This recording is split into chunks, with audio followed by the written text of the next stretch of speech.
Hello, everybody. Welcome back. I am just some dude on the internet, and this is Just Some Podcast. And I'm here today again with Kennedi Travis from Pawsitive Dog Training. Glad to be back. Thank you for having me. Welcome, welcome, welcome. So we got a couple of different things that we're going to talk about today. Let's take a look at my little roster here. So we got some key topics here that we're going to take a look at. I wanted to bring up something that we didn't really talk about too much last time was my dog Banjo. Oh, yes. Or maybe not enough, I suppose. I'm sure that we brought him up, but he is now an adolescent, so we'll be discussing a little bit of that. Kennedy's going to talk to us about screwworms. Oh, yes. Yeah, the New World screwworm and how fun that is. And in pairing with that, we're going to talk about summer heat, a little bit more about enrichment, play with purpose, and then DIY dog treats. Yes. Yeah. So a little bit of callback from episode 1, just going to recall our last conversation, some points that we talked about before we jump back in.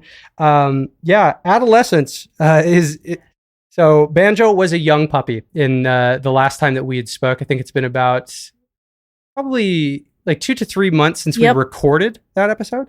And at this point, Banjo is just about to turn 14 months old. Yes. So he's in the thick of adolescence. Full-blown teenage stage. Yeah, we just wrapped up a training session too. Kennedy got the opportunity to see how fun Banjo can be in his teenage mindset. We talked a little bit about the enrichment and Arizona heat. You talked about the 7-second pavement test. If you want to remind everybody really quick. So just a general reminder, 7-second pavement test. Basically what you do is if you can't hold the back of your hand or your bare foot on the asphalt or whatever surface you're walking your dog on comfortably for 7 seconds, you should not be walking your dog on it. Without protection anyway. Yes. Because you can burn their feet. Yeah, and if you have not yourself tried this, I strongly encourage to step on something without shoes and see how long you can bear that heat. You will very quickly see what your dogs deal with when you think you're doing a good thing by walking them outside, and in fact, you're burning their little toes. Yeah, that's unless they've got little booties, but that's a whole other challenge. Thing. So just a reminder for the audience as well, Kennedy is a certified canine enrichment technician. And we talked about how dogs, you could look at them, the puppies, right? That they were 4-legged toddlers. You had mentioned them like that, the forever toddlers. And then we spoke about how you will get out of your dog what you put in. Exactly. No dog just comes into the world knowing how to be the best version of itself. You do have to work with them at least a little bit. And then a couple more callbacks for us here. You had mentioned it is not your walk, it is their walk in terms of their walks.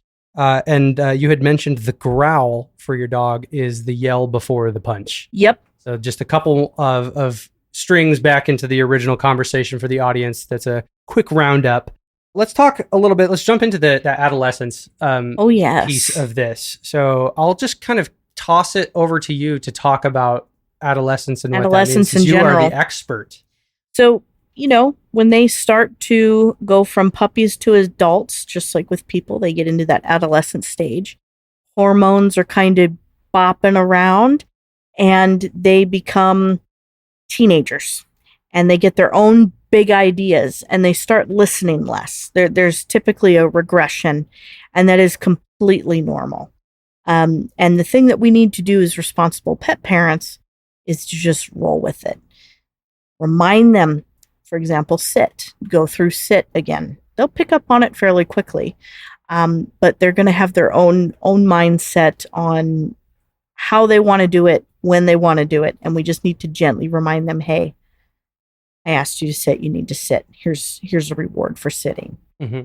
Just as an off example, but adolescence is fun, but it's also very challenging, which I'm sure you've discovered with Mr. Banjo. Yes, in our own rights. And I will say, it's probably not nearly as bad as some of the horror stories that you'll see on the internet. Because I've seen dogs that are tearing up people's floorboards and scratching at the doors, and he's not doing that. But Banjo is definitely, I'll say, one of the traits that he really embodies is the chasing of his tail. Yes. And you and I have spoken about that since he was a puppy. Of like, we want to interrupt that behavior. Yeah, it talk a little bit cute. about that. It looks cute, but it's not something we want them to do. One, it can cause injury. If they catch that tail, pull a little too hard, you can end up with some injuries there.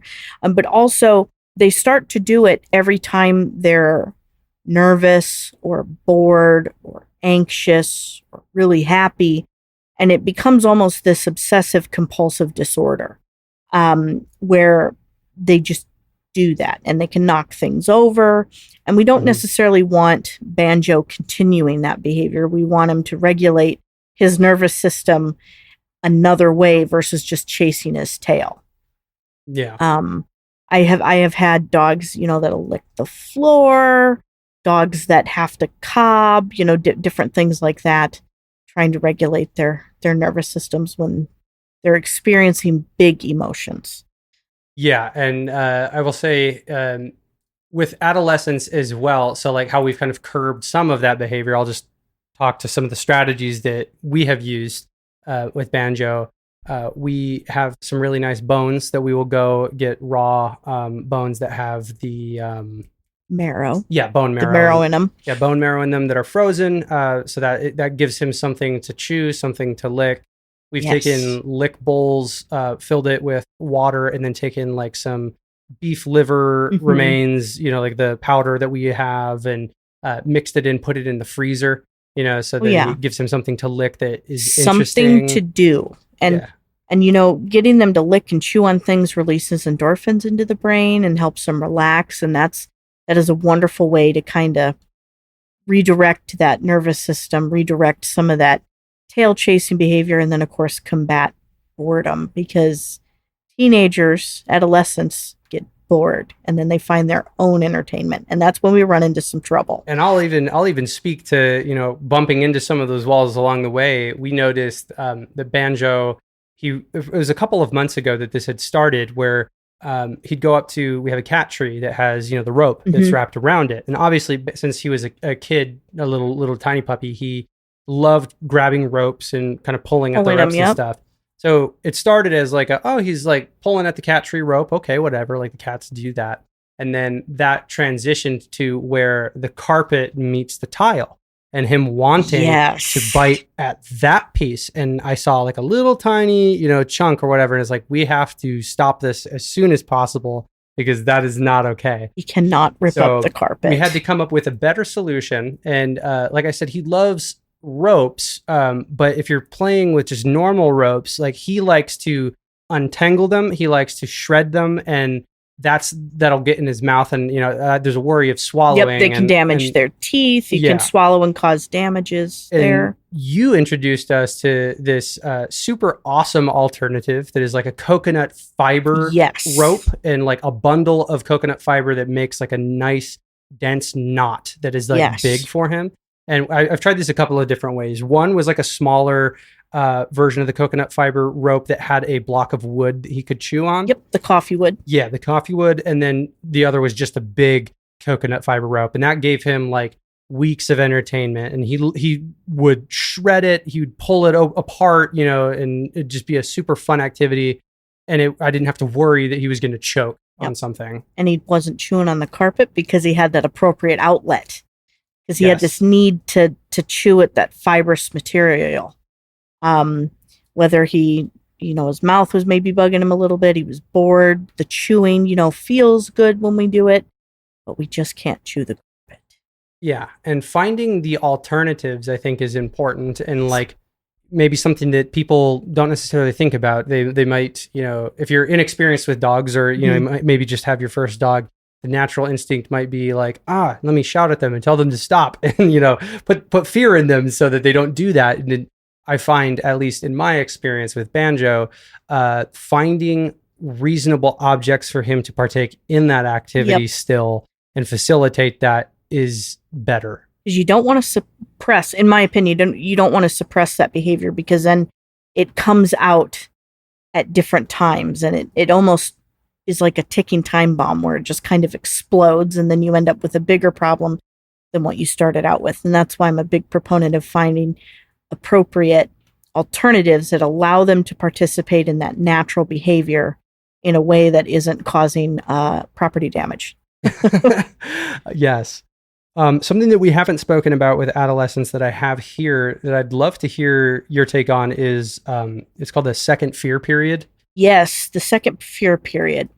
They'll go from being confident, self-assured puppies to being slightly fearful again of things that maybe they were confident with before. So, for example, trash day comes around, and we were able to walk around the block a couple weeks ago just fine.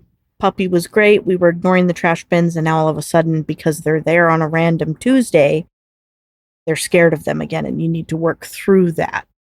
It's not anything to worry about. It's just something that we need to be aware of and work through with their second fear period. That makes sense. And a lot of people, they do know about the first fear period, but a lot of people don't know about the second fear period. I get calls all the time. My dog all of a sudden is doing this when they were okay doing it before. What do I do?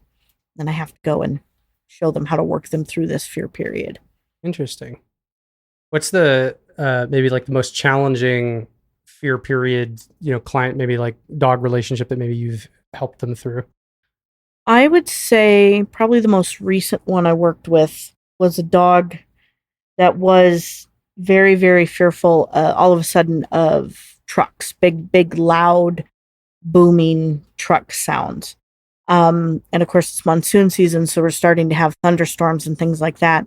So we've started to work on some desensitization using the smart TV and YouTube, which is a fantastic resource. That's a great way to do that. Yes, and playing like different trash trucks and monster trucks and things on very low volume where you can almost not hear it, and then playing with the dog, training the dog, doing an enrichment activity with the dog, taking them outside maybe when there's a big truck, weather allowing, of course, right now. I'm working, and she's getting a lot better with sounds like that. Okay. So I think that's the most recent one that I've dealt with, just offhand. Very interesting. I have a little note here that I thought was interesting, and this is about relinquishment. That approximately half of relinquished dogs are under 3 years old. Yep. And the single largest age bin is actually adults 3 to 8. So the honest line is like the teen through the young adult stretch is when a lot of the dogs will lose their homes, which is why riding it out matters. Exactly. And that's where I come in, because I do believe a lot of the times when I'm called into a situation, they are one step away from returning that dog to the rescue or the breeder or wherever they did get that dog from, or thinking of rehoming completely to a new home. And thankfully, they've given me a call and we're able to keep that dog in the home. It's quite sad, I think, because everybody, they get these cute little puppies. They sleep a lot. They are can be easy to work with. And then you get to this adolescent stage and you start running into bigger issues. And people don't know or unaware of how to go about working with those issues, and they get rid of the dog because they find themselves not being able to deal with it in a constructive way. And that's where I come in, where we work on training, we work on boundaries, we work on enrichment and proper, what's the word I'm looking for? Proper outlets for the dog. So for example, I went into a home and introduced an enrichment activity, and at the second class they told me, "We're so happy you introduced this enrichment activity. It helped a lot." And that was just one simple, I believe it was just a ethical pet toy with the red and yellow movable parts that you hide treats under, and they have to flip them over. And that helped that particular dog stop or mitigate some of the behavior that we were working towards, which was just getting into everything. Yeah. So, and they were very, very close to taking that dog back to county because of that behavior, because they were just getting into everything. And it didn't solve the behavior completely, but it was a good little Band-Aid while we were training and working on those proper outlets for that particular dog. Yeah, and obviously every dog and dog circumstance is unique too, because when I look at Banjo, I remember we had spoken when he was just a puppy and talked a lot about like genetics and not just genetics, but like starting the training process from a very young age versus like if you're getting a dog that has had a lifetime of, possible traumas, or, that you are adopting that has come from multiple owners, you might not know, or you don't get the ability to kind of mold that dog from the beginning of its life. And yeah, finding these ways to accommodate the animal and meet them where they are at, as opposed to just getting upset and blaming them and putting them in a crate or something. Exactly. Work with the dog in front of you. And you have to meet them where they're at skill level and things like that. And just throwing them into a crate is not a solution. It's just bumping it down the road, and it's going to become something bigger and worse as time goes on. Yeah. And then, they will probably eventually not want to go to their crate, or exactly. see it as a not safe space. Or get hurt trying to get out of it, self-harm. Stuff like that. So it's really important to work with the dog in front of you and meet them where they're at, and work on, species appropriate or breed appropriate outlets.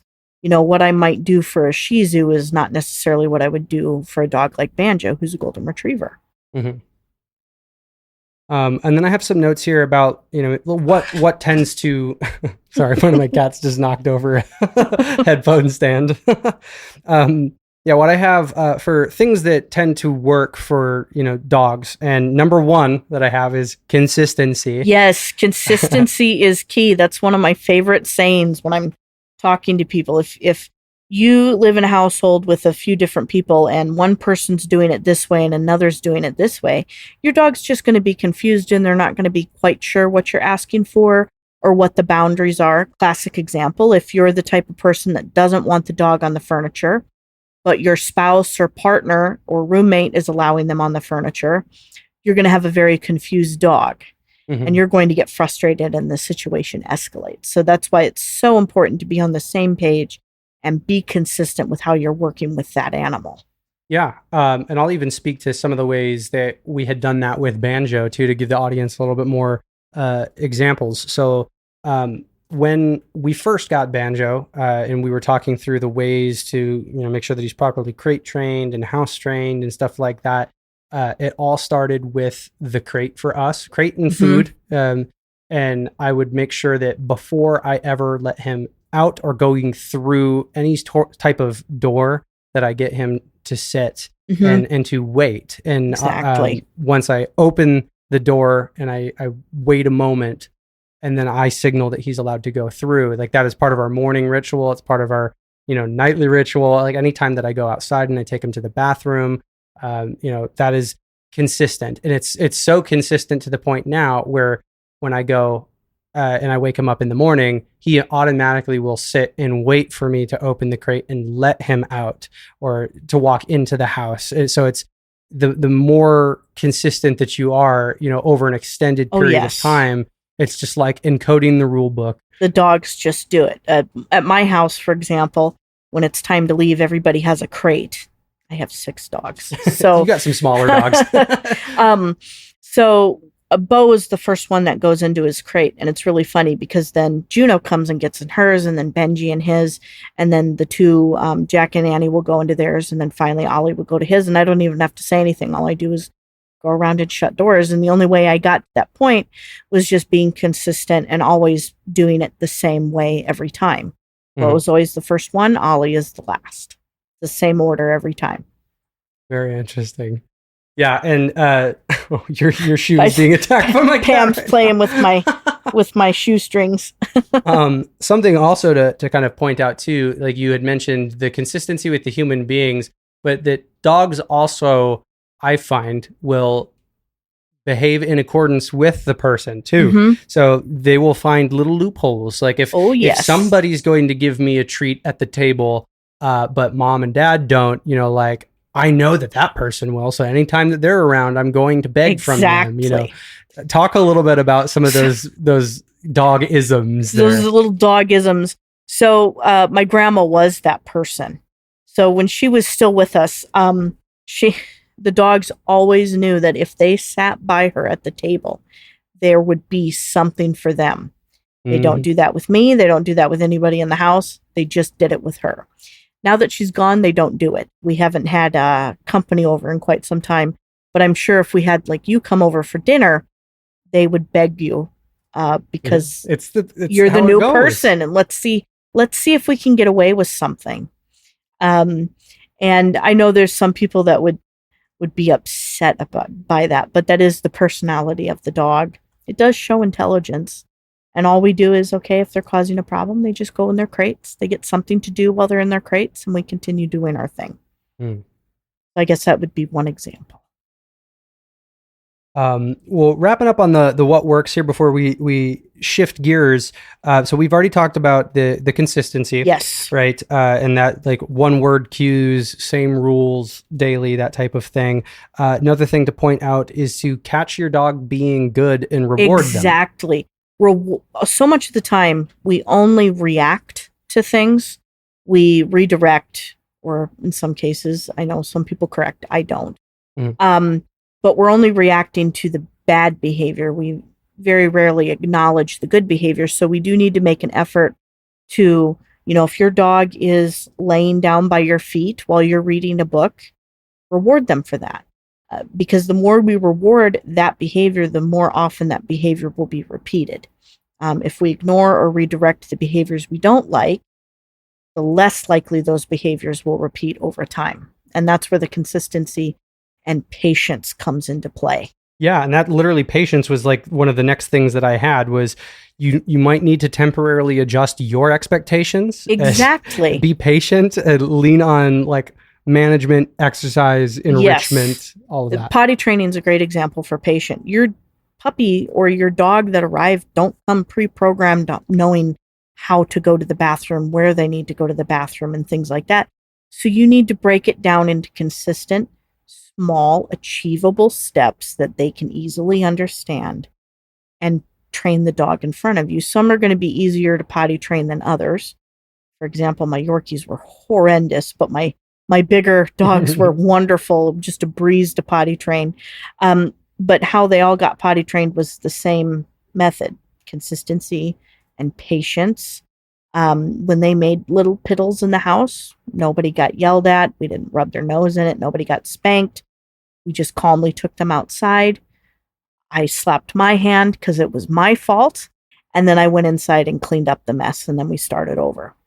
Yeah. And I've had little moments like that too. Even like when we first got Banjo, and it requires a lot of attention for a little dog because they're or like even a big dog when they're little, because like they don't know how to control it and they have to go so frequently. Yeah.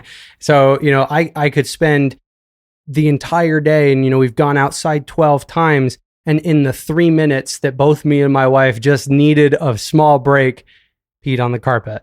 And it's like, then it turns to me as the human to manage my emotions. Yes. And not take it out on the dog, right? Like the dog, like why would I be upset at this animal? And what good will scolding them, yelling at them do? Like that, you would just be confused. All they would do terrified. At that point is go and hide and learn that going to the bathroom in front of people is bad.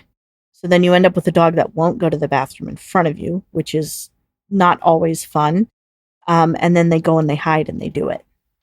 So they might go in the guest bedroom and you don't find out until Aunt Edna's coming to visit, so that's where that consistency and patience comes in management. And rewarding them whenever they'd go potty outside. Like we made it a very big deal of like, yes, like here's a treat. Thank you so much. Dog. Good job. Yeah. You have to act like they found a bunch of gold in the backyard when they actually do that. And that applies to, I think, just about any other thing that you're training them. Hmm.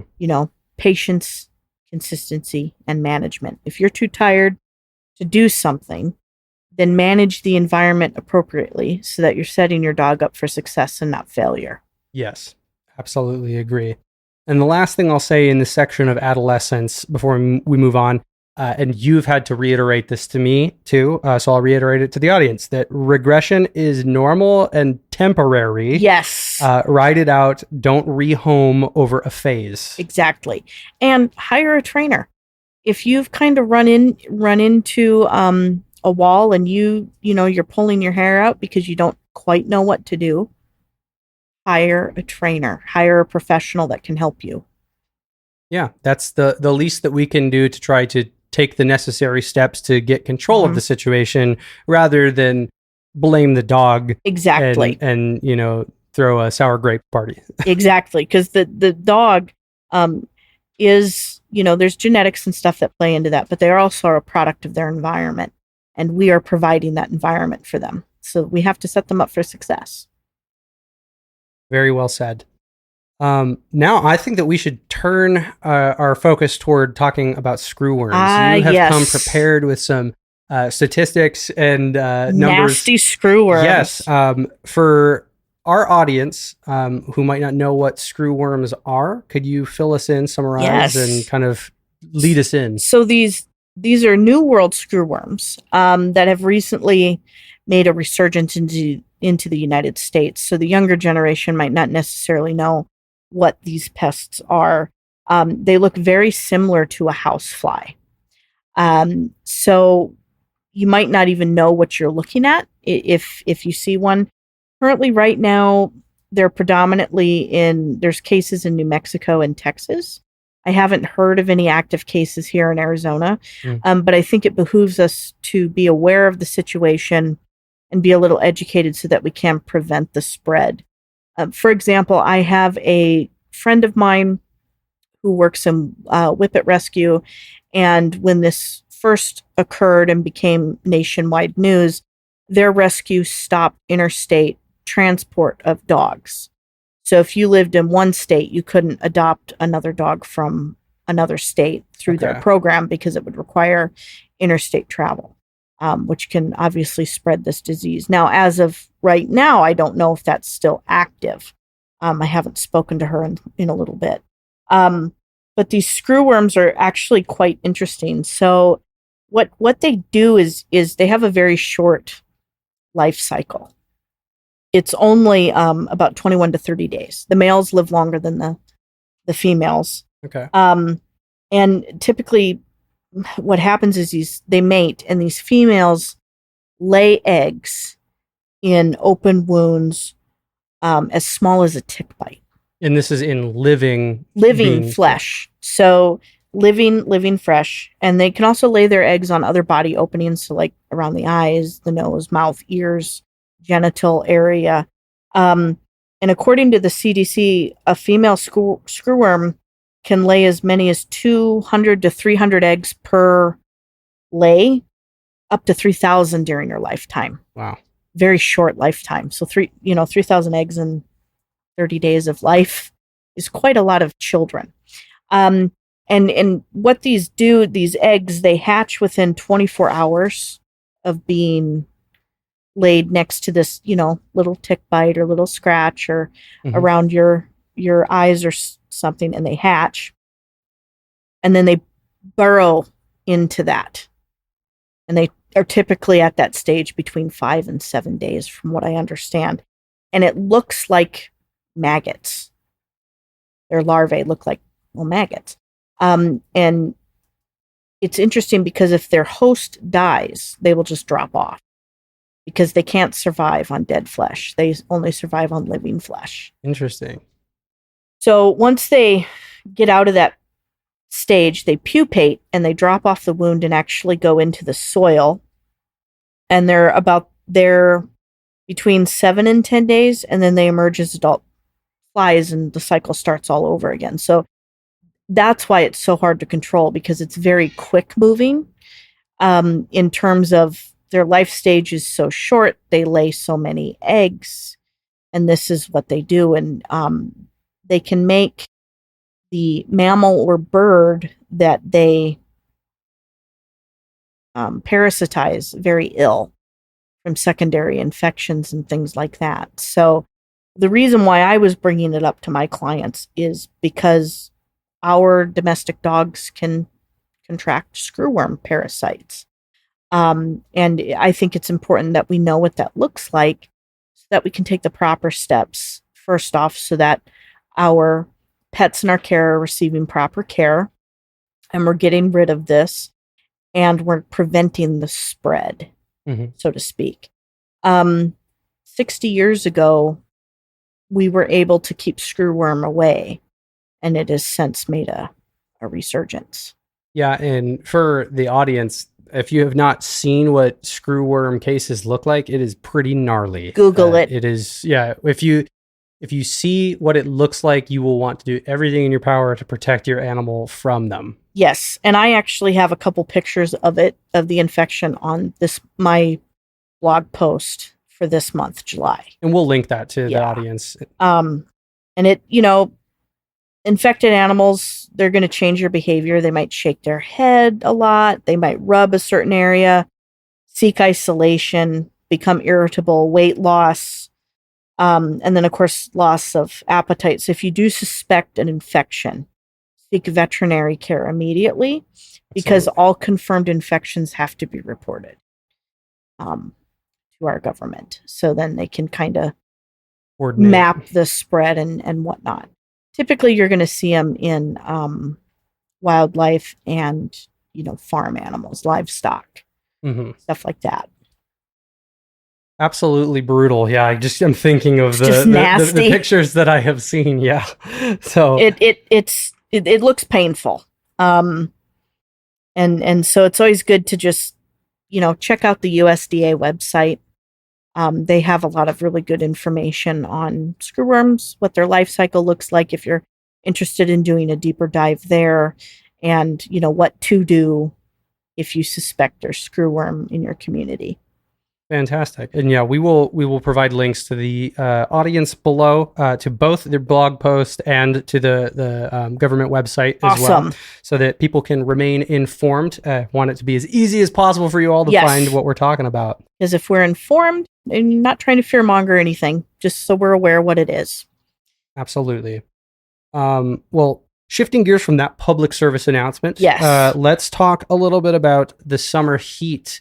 We are on the West Coast in Arizona, so for us, this time of year is unbearable. Although we are getting some monsoons recently. Yes. When I get into my truck, the temperature gauge, before I turn it on, will say 124 degrees or something like that as it bakes in the sun. Bacon. Yeah, and with that, obviously, that affects people's ability to take their animals outside into the world, and then that kind of creates, can foster this environment of, like we've talked about, my dog chasing its tail, doing things that it's not supposed to, and for those of us that work from home, us being cooped up alongside our animals, we can cabin fever, get a little bit of cabin fever. So I'm gonna kick it over to you to talk to us a little bit about summer heat and management. So yes, management's a big part of this, and a lot of what I like to do when it's too hot to go do, their normal walk, I switch over, of course, to a lot of enrichment activities. We do a couple outings. I'll take them to a pet-friendly store like Tractor Supply or Ace here in Fountain Hills. And we'll go for little outings that way. I will do a couple extra training sessions throughout the day, depending on which of my dogs I'm working with, their age and whatnot. Obviously my senior guy, all he wants to do is sleep, so he's fairly well behaved. But the younger ones definitely, even though they're past that adolescent stage, they do find trouble if I'm not providing that, because they are not getting the outdoor activity that they would get during the cooler months. Yeah, and with them not being able to do the outdoor activities, I'll kind of bring it, toward trying to angle us toward Banjo again to talk about how you have helped us with some of the summer heat. We started turning toward doing, athletic things indoors, and and trying to expand, the tricks that he knows. So Yeah. rather than just, sticking with the basics of the behavioral, the sit, the down, the stay, we started working on, I think the very first thing was, all right, like you brought over this big the tube. agility tunnel. Yeah, big agility tunnel that, we can move and put into different shapes and stuff. And we started with trying to build some confidence of like, can you step into this and let's throw a treat and try to get him to go through the other end. And once he built up enough confidence, we started associating the word through with this. And then we started adding more to the physicality. I have like a little plyometric box. So we decided, hey, is it big enough for him to be able to stand on? We taught him how to go up versus, we can point and say pause, for him to put his paws on the box. And then you started introducing us to, like, hey, if you can get his 2 paws on there and his back paws on the ground, can we try to get him to rotate around it? Yeah. And then we started stringing all of this stuff together and throwing in like a hula hoop for him to jump through. So it became, what started as learn these independent tricks become a string of athleticism of, I want you to run through the tube, jump through the hoop, climb up onto the box and shake my hand. Yes. Stuff like that. And that is definitely training. I would argue it is kind of obedience, but I know some people would probably see it as not obedience. But it's also an enrichment activity because we're teaching him new behaviors. Mm-hmm. We are keeping his brain occupied with these novel things that we're teaching him, because you can definitely see the gears turning in his brain when he's learning something new, which helps create a more mellow dog because he's adequately mentally stimulated. But we're also getting some of that physical exercise in a very small space.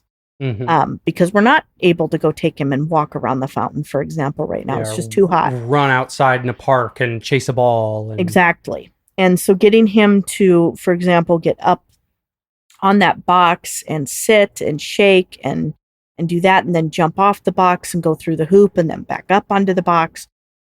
It is definitely not replacing the walk by any means, but it is providing that physical exercise that he needs.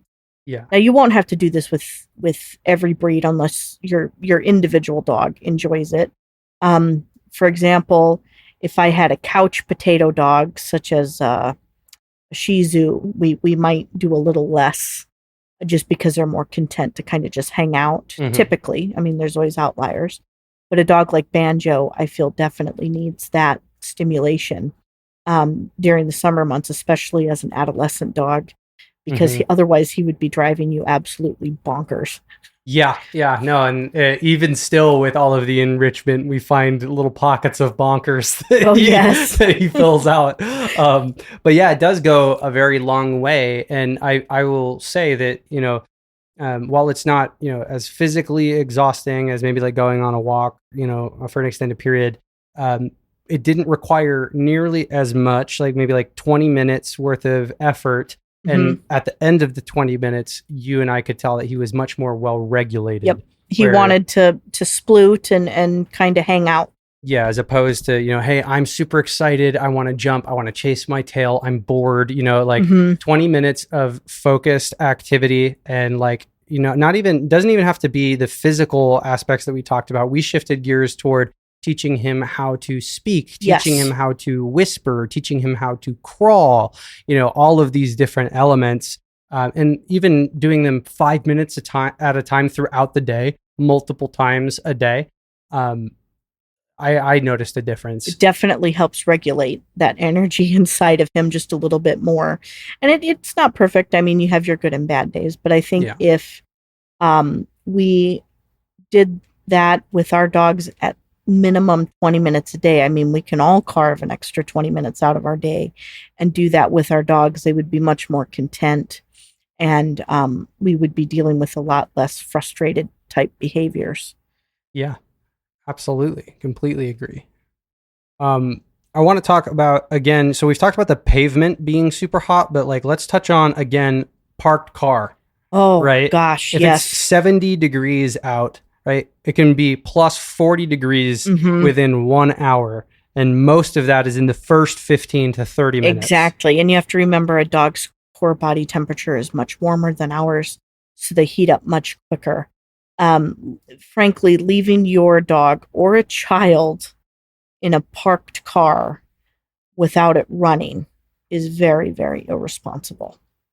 And that's why in Arizona, can't remember the exact statute number, but we'll have to maybe link that to this podcast. But this happened to me last summer or the summer before. I actually went to PetSmart on 90th and Shea, and they had this really cool sign outside their door stating the air temperature and the ground temp, and to please bring your animals in the store and not to leave them in the car. And we parked, and there was this car with Wisconsin license plates that had a dog with the windows rolled up, and it was very, very hot that day. She had water, but the car was not running. So my mom went into the store so that the employees could make an announcement over the intercom, and I called the police. And I was about ready to break the window. The dispatcher said it was fine for me to do that when the person walked out and got into the car. And they were very belligerent with me. They were very upset. But we did get an update from the officer, and they did get pulled over and got a ticket for that. They take that very seriously here in Arizona. So my advice is leave your dog at home. Yeah. If you're going to go to the grocery store and you want to take your dog with you, you should leave them at home, because one, you shouldn't be bringing them into the grocery store, and you should not, under any circumstances, be leaving them inside a parked car, even with the windows cracked. It just gets too hot.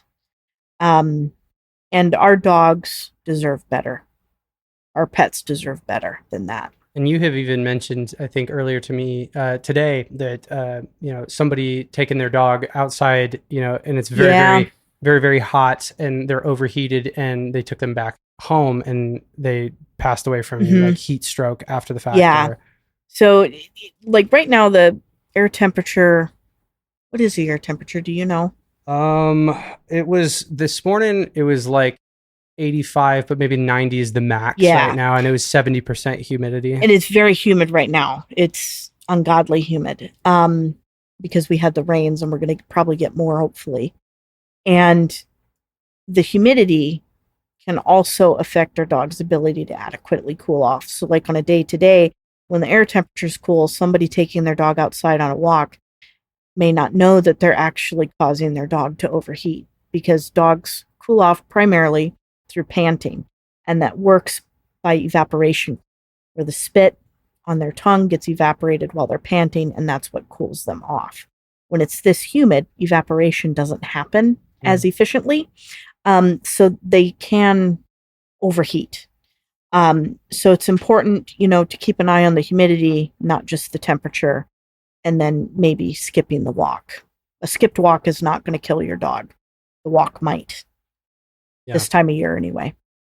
So very, very, very important for the audience to take that into consideration. Because even earlier today, I was thinking to myself, I'm like, wow, like it's nicer out. Like it wouldn't burn to go for a walk right now, but like the humidity, like would that be a problem? And so the more that right? Exactly. My dogs today, like 5 minutes max was the amount of time that they were allowed to go outside after using the bathroom.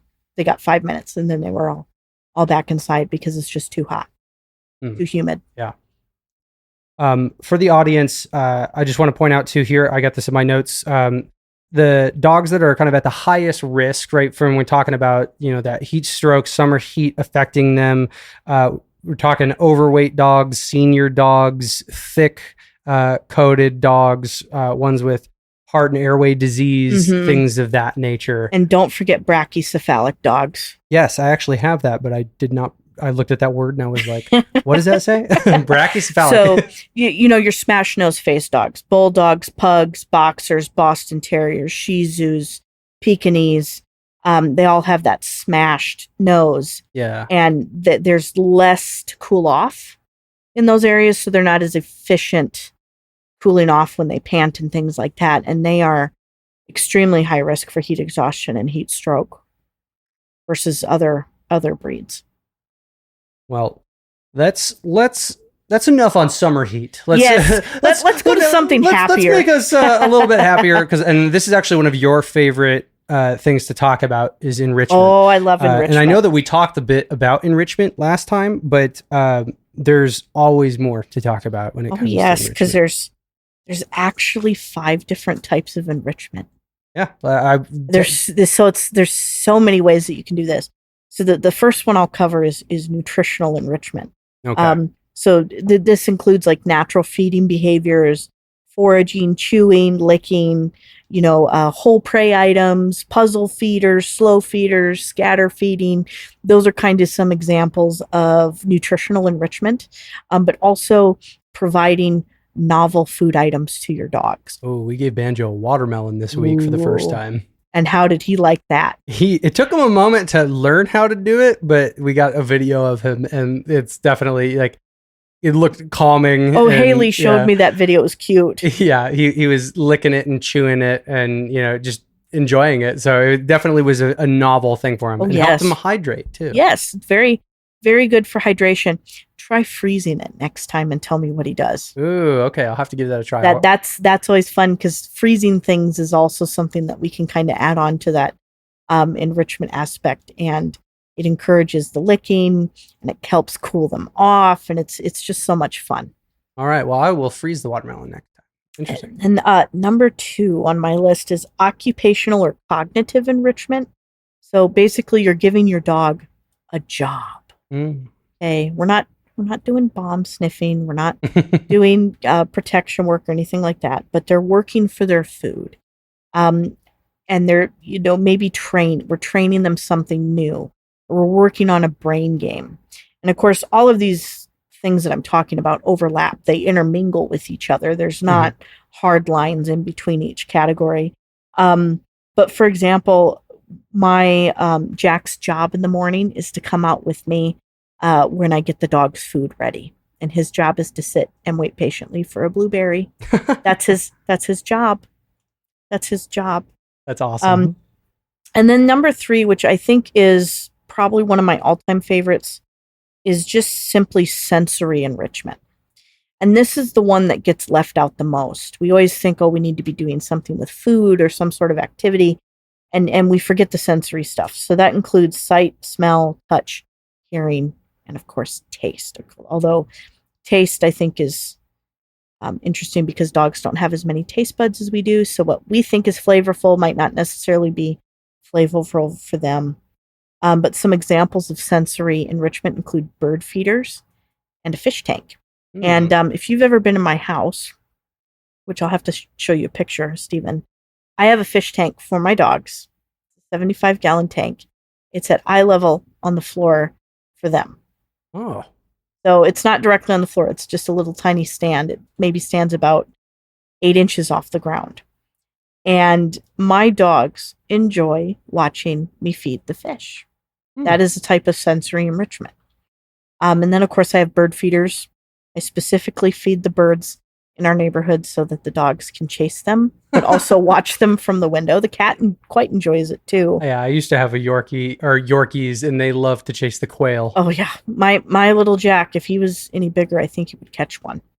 I caught a couple back in the day. Walking on different surfaces is an example of this. So I might get a little water and have them walk over something wet and something dry, and that's a type of sensory enrichment. I have a sensory garden for my dogs as well. Right now it's kind of dead because of the heat, but during the cool months I grow grass there that is appropriate for them to munch on, different edible herbs and flowers. They can go in there and do their thing. And then taking them on a sniffari. Yeah, the sniffaries. Yeah, which is fun. So number 4 on my list is physical enrichment, which basically we just increase the engagement in the world around them. So we change out toys, we kind of rotate those. Flirt poles are an example, agility is an example, maybe having like a play structure outside. The kiddie pool is an example, running through a tunnel.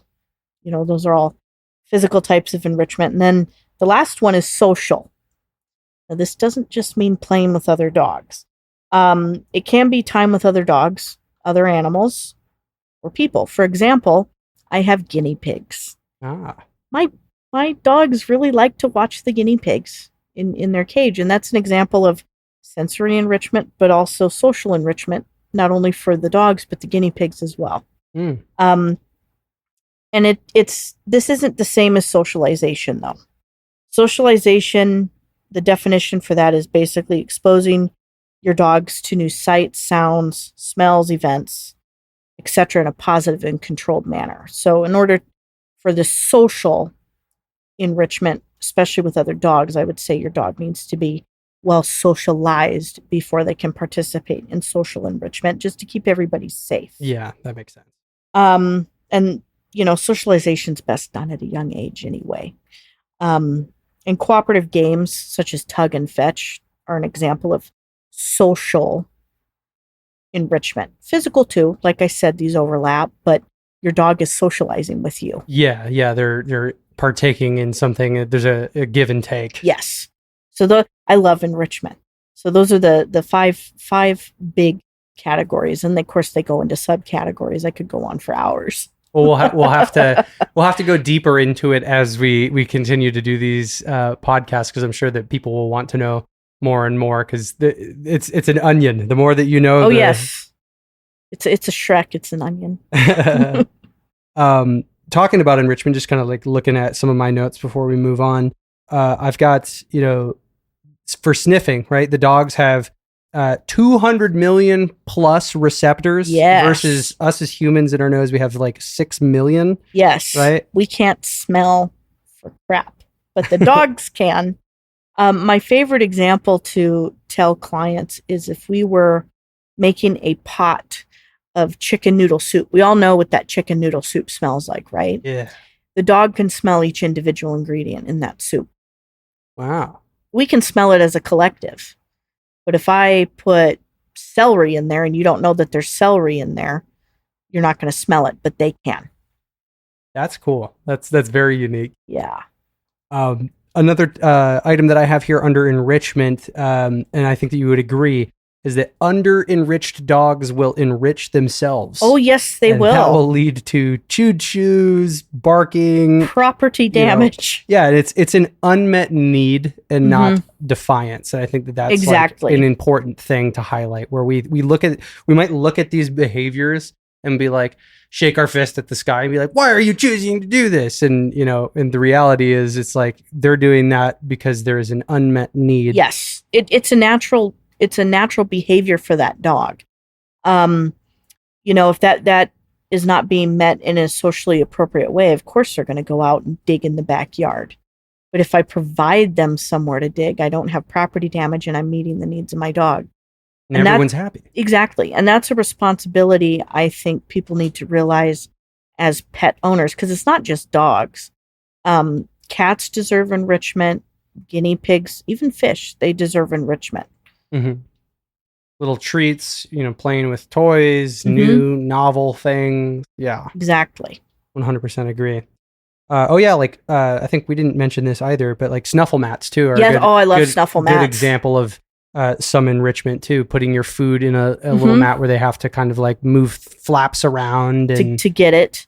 I posted a video recently on my YouTube of one of my students, Lizzie, whom I adore, participating in foraging behavior using this big purple silicone snuffle mat. And it took her 5 minutes to eat her meal, which was great because she didn't get to go on a walk that day. Oh.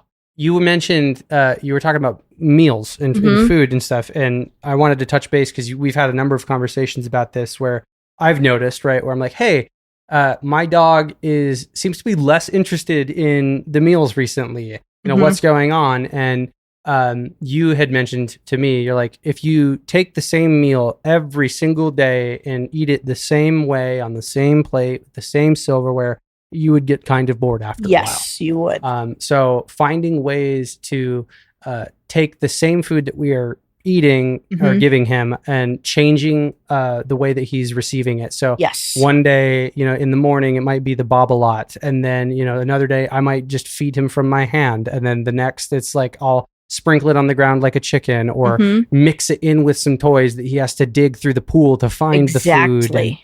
And that has helped dramatically. Where Ditch the bowl. we never.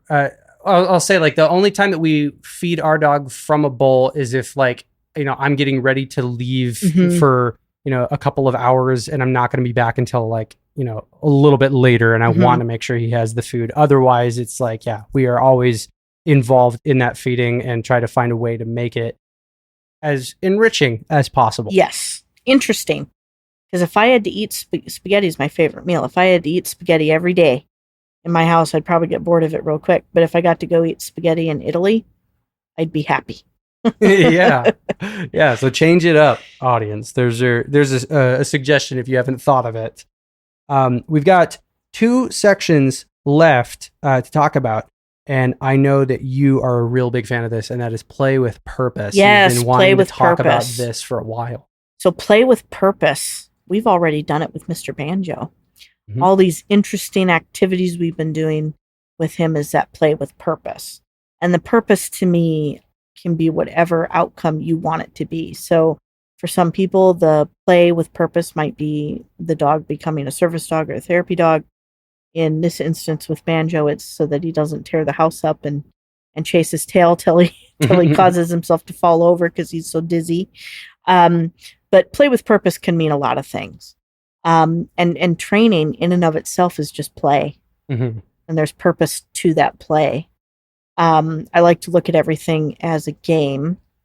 And when we do games with our dogs, we're having fun, they're having fun, and there's purpose to it. That rollover we were talking about during our session today. Yeah. That's, to a lot of people, that's just a dumb parlor trick. What's the purpose? Why would you teach your dog that? Well, 1, Banjo likes learning new things. Yes. 2, you might have a dog that has some needs on their paws, and they might not like their paws touched. And rather than causing undue stress and difficulty, I might teach that dog to roll over so I can actually see the bottom of all 4 paws and see if there is an issue that we need to take care of, whether that's trimming nails, or, oh, I see you have a little raw spot, or there's some yeast going on. We've even done that with Shake. He had a very rare incident where he had an accident in his crate, and we needed to clean him down. And part of that was like, give me your paw so I can see it, and that I can wipe the bottoms and get in between your paws, your pads and stuff like that too. And had I not taught my dog to shake, I would have to be wrangling him and trying, no, give me that, Exactly. And then it turns it into a frustrating experience, and your dog will never let you touch your feet again. Yes. Yeah. Which we don't want. So that ties into cooperative care training too, but it's all just play. Mm-hmm. It's all just for fun, really. And to say, come back to it, the play is reinforcement. Yes. And like, you only know what you know when you know it. And, if you start by making an activity fun, the dog, just like a human being, like, you want to go do things that bring you joy and is fun. And if it's something that you terribly don't want to do, it's awful, it's no fun, why would you want to continue doing it? Exactly. Right. So finding ways to make it fun, whether that's with obedience training or something completely different. And that's what training should be, is it should be fun. Another thing to point out here that I have in my notes with play with purpose, a debunked myth here that tug makes dogs aggressive. Yeah, no, it doesn't. It doesn't, but we do need to have rules while we're playing with them. Let's explain the rules. So for example, I don't want to pull my dog's teeth out, right? So I'm not going to be lifting them off the floor and using all my strength. And I'm going to do tug side to side versus up and down. I'm also going to release the toy. They're going to win 100% of the time. Mm-hmm. And if the dog breaks the rules, all I do is drop the toy and walk away. The game's over. So that is the myth, I think, is people, well, it teaches your dog to bite. No, it doesn't. Not if you're following the rules and playing with them correctly. Yeah. Yeah. Are you reinforcing a bad behavior, or are you providing an outlet that, and I think you had even mentioned this to me too. I don't think we've mentioned this to the audience. Like when you're playing with your dog in those certain scenarios, if they are sneezing, that they're kind of showing you like they're not even being serious. Yep, they're just playing. It's a playful thing. Yeah, I love it when they sneeze during playtime. Banjo does that all the time. So cute. And it's good communication. Yeah, I hadn't even noticed that was a thing until you had mentioned that to me. Like, that's wow. He sneezes all the time. There's a great book that people should read. I think I've mentioned it before, but it's called On Talking Terms with Dogs by Turd Regress, and it's all about body language. And she talks about the sneezing in the book. Like 75 pages long, lots of pictures. Oh, the entire book is 75 pictures? Yeah. Okay. For a second, I thought you were saying 75 pages on sneezing alone. I was like, that is some detail. No. I have books that are that detailed, but this one's just for everybody to read. Some other things for play with purpose that the audience, like if you have not taken a look at these toys, I totally recommend that. And Kennedy tipped me off to it, the flirt pole. I love flirt poles. Yeah. It's just basically, a pole with a rope attached to it and a string attached to that rope. So you could have like 3 to 4 foot radius that you can stand still and kind of play with your dog. They can run around and you don't have to be running around. Exactly. I love flirt poles. That's one of Banjo's favorite things is the flirt pole, but he also likes to just take the pole part and try to chew on the handle. Yep. Yeah. No, so I have to stop. Yep. That. And then the game's over. Yeah, that's actually a pretty important thing to point out too. You'd mentioned rules, and there should be, not every toy is an unsupervised toy. Yeah. I'll say that. I have toys for my dogs that come out when I'm ready to play. And when I'm done, they're put up. Whether that's a fetch toy, a tug toy, or something like a flirt pole, where it's not meant for unsupervised play. Yeah. Our final section that we're going to talk about here that we'll transition to is DIY dog treats. I love DIY dog treats. Yes. You don't have to spend a lot of money on these things. And you don't have to go to the pet store, which is fantastic. One of my favorite things to do is to actually just take a watermelon and cut it up into little chunks and freeze it. Yeah, now that's something that I have to do because I have watermelon in the fridge. So, well, who doesn't have watermelon this time of year? But I like to make different things for my dogs. I'll take a bell pepper. I'll clean it out of all the seeds and everything. And I'll put their food in it and stuff like that. So they get a little treat. My dogs love bell peppers. I'll take, it seems like I freeze everything, but I'll take little popsicle makers and I'll put what we did for the 4th of July for the dogs is virgin coconut oil mixed with water, blueberries mixed with water, and then, of course, watermelon kind of blended up. And we made red, white, and blue little popsicle sticks to give the dogs, which was really fun. I've made, the candy hearts for Valentine's Day. I have made those for my dogs a few years ago just for some fun. I can't remember the exact recipe, but it was everything that I had in my pantry that was dog appropriate. And I actually used mashed up blueberry to paint the words on the hearts. It was dog safe and it was a little fun. It was enrichment for me. And they got some fun little DIY dog treats. That's awesome. I like that a whole lot. And like, you've also told me too, like finding ways to reuse or recycle some of the like the treats and stuff that you get the powder that's at the bottom for like our beef liver. Use the powder. That's expensive powder. Yeah. Very expensive powder. I will mix that into goat milk, non-fat Greek yogurt. I'll mix it into just water in a cottage cheese container and freeze it and just put it on the back patio for them to lick. You can use a lot of that stuff without wasting it. Yeah, 100%. We've also gone to the store and gotten like turkey, and I'll pop it in the oven, cook it, and then take it out of the oven once it's cooked.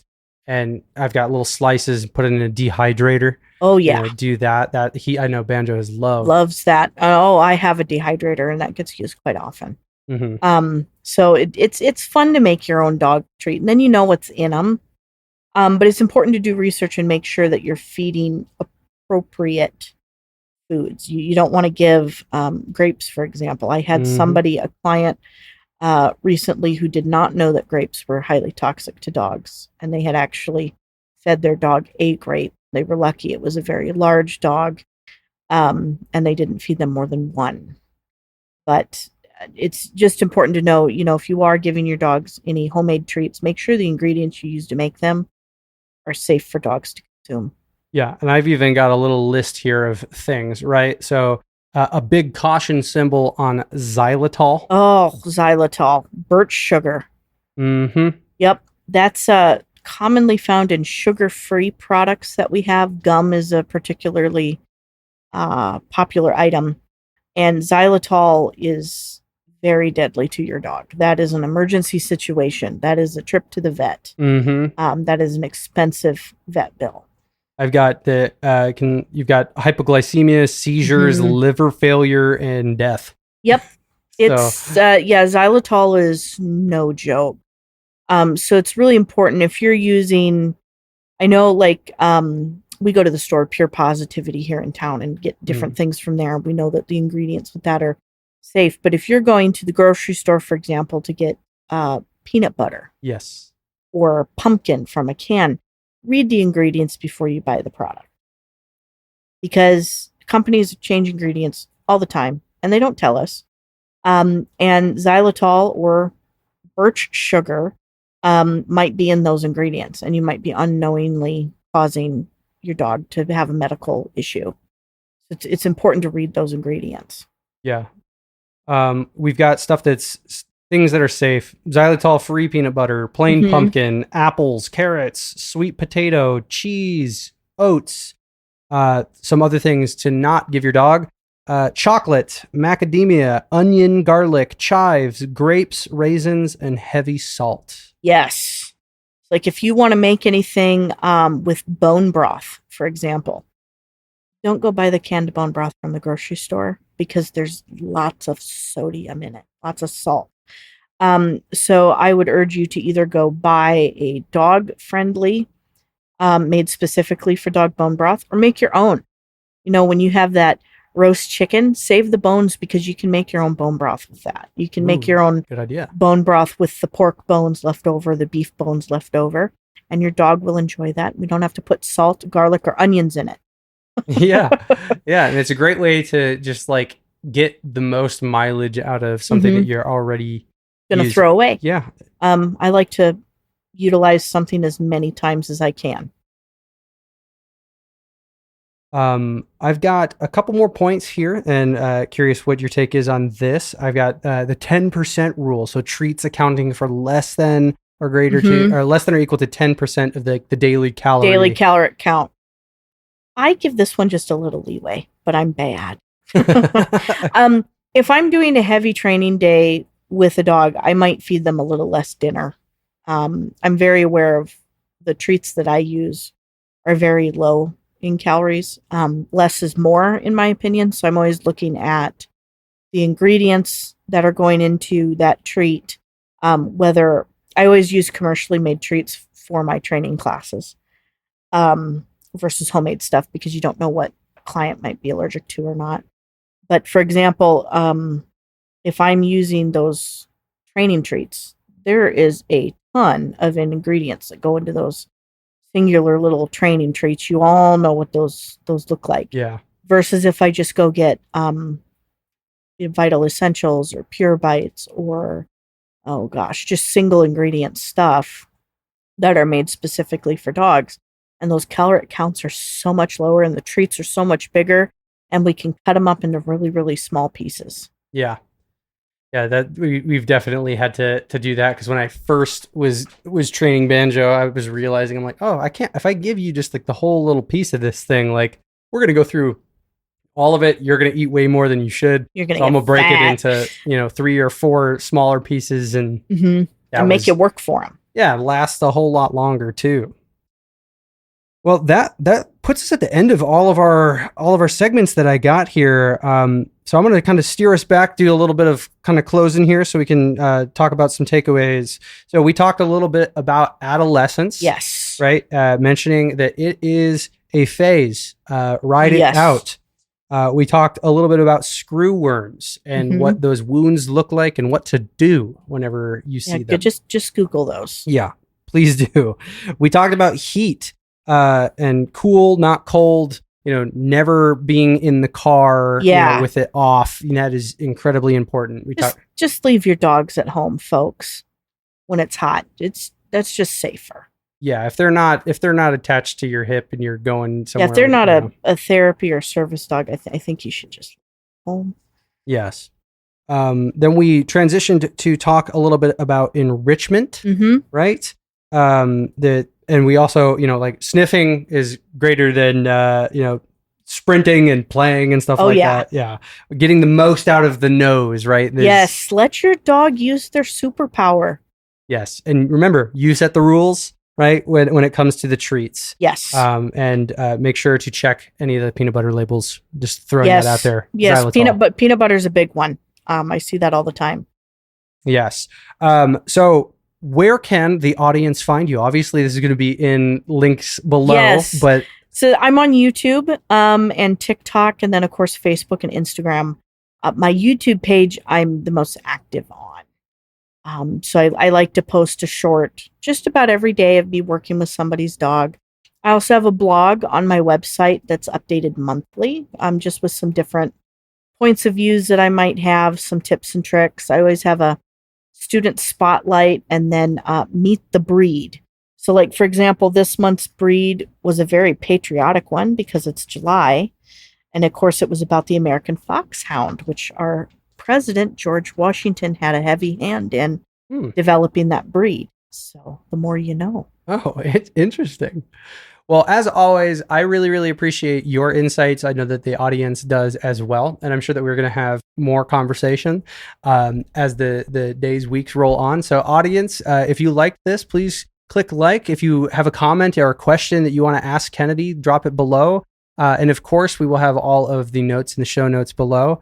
So thank you very much for joining me. As always, I am just some dude on the internet. And this was Just Some Podcast.